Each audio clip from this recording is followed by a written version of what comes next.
Sir কেমন ছিল আসলে লন্ডন সফর? দীর্ঘদিন পর কিন্তু সাউথ আফ্রিকা ভালো হয়েছে। আমার আমি যে গিয়েছিলাম চেয়ারম্যান মহোদয়ের সঙ্গে করা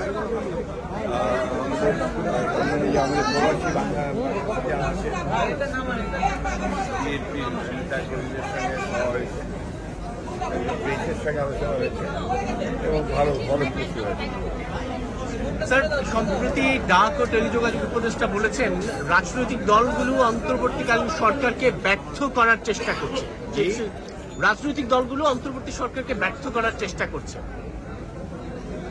আমি জানি না প্রেক্ষিত বলেছেন কি বলেছেন তা জানি না, কিন্তু ওনার এই বক্তব্য এটা রাজনীতি বিরোধী বক্তব্য এবং আমি আশা করি না যে তারা এই ধরনের বক্তব্য রাখবেন।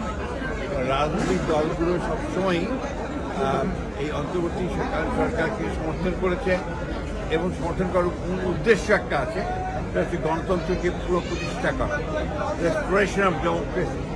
সেটার জন্যই আমরা কাজ করছি 15 বছর ধরে।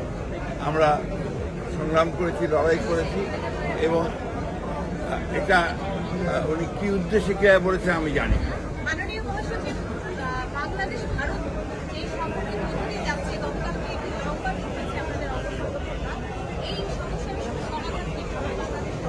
আলোচনার মধ্যে দিয়ে সমাধান হবে এগোচ্ছে। স্যার ভারপ্রাপ্ত চেয়ারম্যানের কাছ থেকে কি বার্তা নিয়ে এসেছেন বাংলাদেশের রাজনীতি? ভারপ্রাপ্ত চেয়ারম্যানের বার্তা এসেছে যে আপনারা সবাই ধৈর্য ধরবেন। একটা বিশাল বিজয় সূচিত হয়েছে জনগণের।